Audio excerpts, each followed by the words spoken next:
When I doom scroll on my phone late at night, I see people talking about 2023 being a fantastic year in video games, comparable to 2007 and 2017. Personally, I look at the video game industry in 2023 and see that it's completely stagnant. I hope that 3 years after COVID, the games from that era are finally done. I know Cyberpunk started this phase, so maybe its end of development will finish it. Some of you may say, hey, we had a great year. They re-released 2 survival horror classics. Harry Potter is back to being as good as it was in 2003. And they finally gave us a Star Wars game that was only a quarter broken. Nintendo spent an entire Zelda game creating the best building system in gaming, and then hastily reused the last half of their project to meet the deadline. Luckily, Tears of the Kingdom is better than Breath of the Wild in every single way, so it gets a passing grade, but still, it would have been better with a new map. Armored Core 6 sprang back to life this year, and then was politely reminded why it was killed in the first place. Street Fighter created a wonderful game and then immediately murdered that with microtransactions. And Mortal Kombat re-released a game they made in 2011 and saved it with microtransactions. And in even more good news, it looks like Insomniac has finally gotten Spider-Man 2 back to the point where it's as fun as it was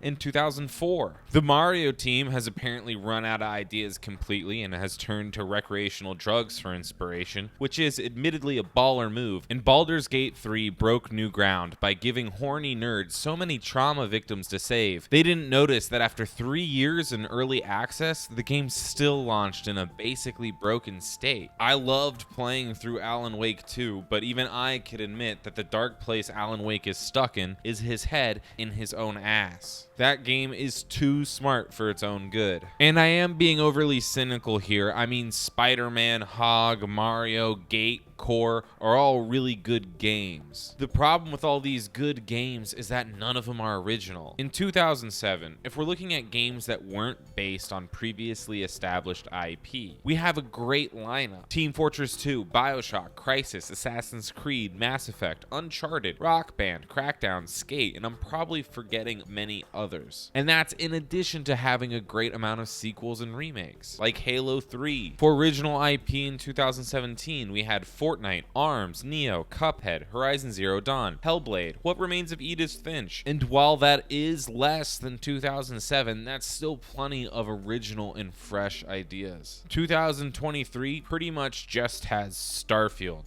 as its own original IP. You could probably slip Lies of P in there, but technically that's based off Pinocchio, and if we're doing things based off books, we have to add in so many more games from both those prior years. The reason I'm depressed with 2023 is because of Starfield. This game should be as good as Baldur's Gate 3. It has the same legacy going into it. But Baldur's Gate 3 is a much better game than Starfield. Even if it had all of the same problems as Starfield, it would be better than Starfield because it has multiplayer. Even if Starfield does do a few things better than its cooler cousin, this game is so damn disjointed, it makes you wonder which teams were responsible for which ideas. So to start this comparison, let's start with the biggest and most glaring and horrible flaw in the game: the map. I don't think Baldur's Gate map is some sort of standout map, even compared to other RPGs like The Witcher or Oblivion. It does its job and lets the player's brains take over navigation. But holy fuck, Starfield has 2 of the worst map systems I have ever seen in gaming. This map is a collection of dots. Now, I don't know about you, but when I see a series of dots, my head instinctively connects them all in a little line. My brain will just naturally create a simple tree graph based on the shortest distances to get there. It makes sense, and it's a good design for a faster-than-light traveling system, as exemplified in the game FTL. See, we can only perceive this map in really 2D. Unless this was like in VR or something, it's on a flat screen. We're looking at it as a pancake object. And yet Bethesda tries to make it feel 3D, because they're right, realistically, one planet can look close to you, but actually be much further away than it appears. But I have a news flash for the map makers of the world. I don't give a shit if Greenland should be twice the size it is on the globe. I just want a map that I can understand. So when I instinctively plot my course and go to a planet that I think is going to be the next correct choice,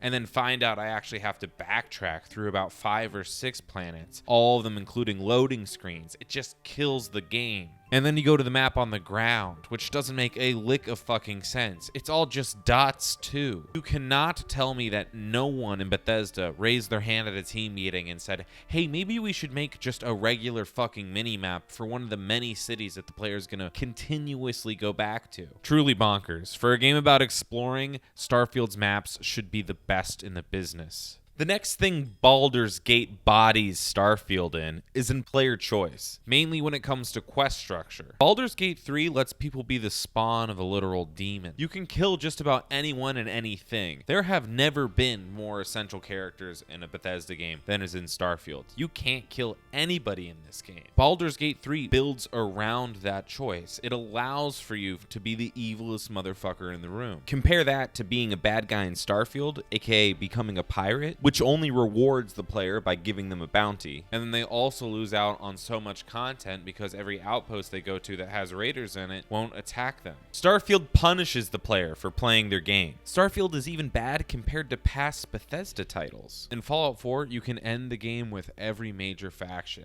You get rewarded for the time you put into it. There's only really one ending in Starfield. And it's a cheesy congratulations ass ending. Congratulations! Congratulations! Congratulations.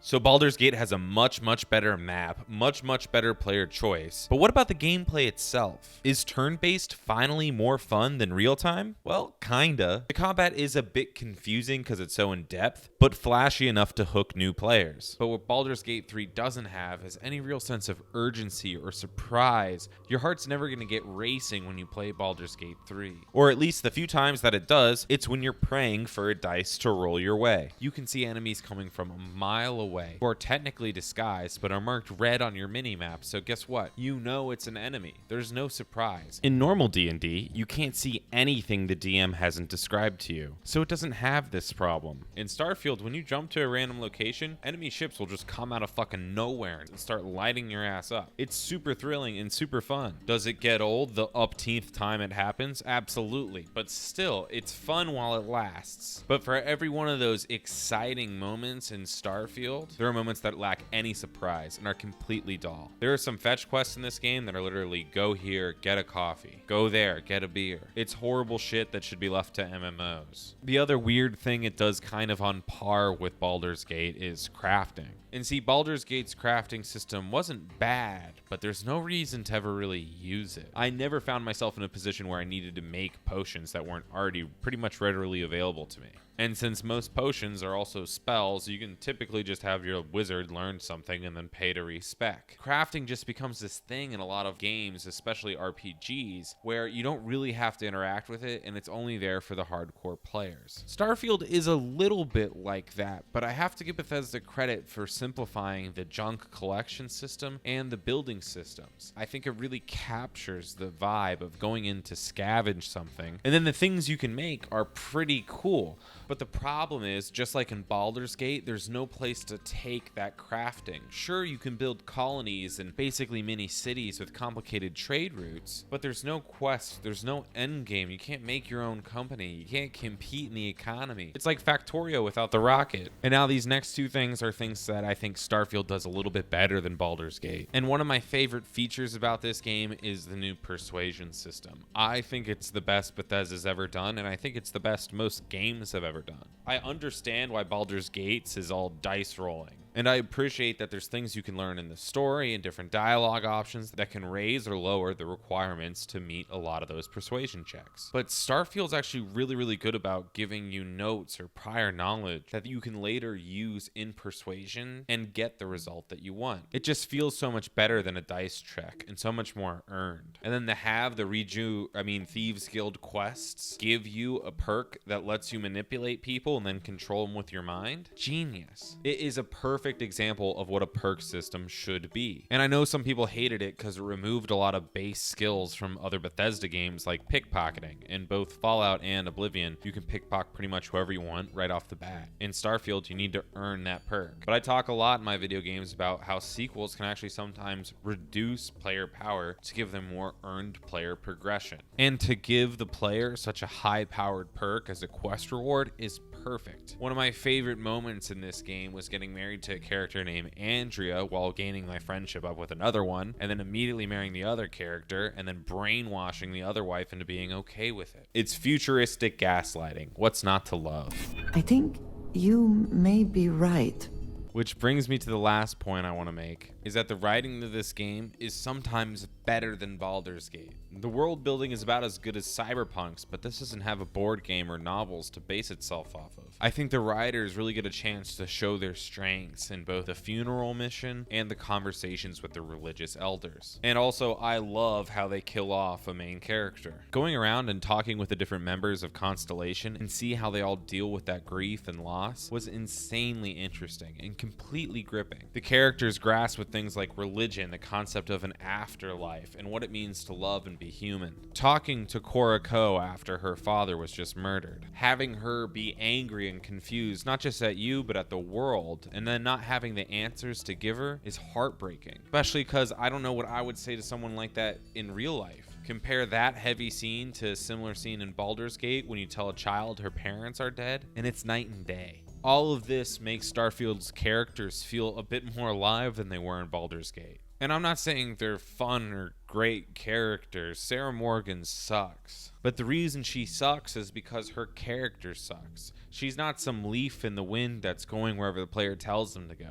You can influence her, but she has her own thoughts and feelings. She just happens to be a super lame wet blanket. And that's good. You shouldn't like every character in a game. To highlight this, go onto the Baldur's Gate subreddit and ask fans what Asterion ending is canon to them. The answers will be all over the place, because the characters of Baldur's Gate are complex, and the players have complete agency over the characters' decisions. From fighting style to sexual orientation, it's all up to the player. This ties the player to their version of the character, which is the sign of great game design and writing, but it makes the character feel less grounded in the world. Compare that to another RPG like Cyberpunk. Judy is not going to suddenly change herself so that a male V can romance her just because the player chose the right dialogue. All Baldur's Gate characters written after 2000 can't set up camp. All they know is smile and bore, charge they spell shots, twerk, be bisexual, eat hot chip, and lie. But what's crazy about Starfield's amazing writing, whether it's the world building, the characters, or the quests, is how incredibly shitty the main story is. You step into the center of the universe and then start the game New Game Plus style. Only this time, one or two things might be off about the members of Constellation. These changes are too minor, and the rewards are too meager. You lose everything except for your stats. The only reward for really going back in time is having to rebuild. Who wants to spend 60 hours playing a game and then replaying it just to do the exact same things because the quest choices are so limited? Devil May Cry fans, that's who. But Starfield's biggest sin, and why, despite all these things I think it does better than Baldur's Gate, it's inexcusably bad, is that there's so little to do. There are really only 3 cities in this game, compared to like, what, 7 in Skyrim? I completed the UC Colony quest and became a well-renowned veteran. I should be able to use that clout when I have to sneak back in on an undercover pirate mission. Why are there fewer melee weapon types than in fucking Fallout? What is the point of having Radiant AI if shopkeepers don't eat or sleep so you can't stealth or steal? They spent all of that year on polish, and this still feels incredibly undercooked. The one saving grace could be the DLC, which might solve a lot of problems like not having any melee weapons in it, but ultimately that would still just bring it up to par with past Bethesda titles and not the next step in the genre.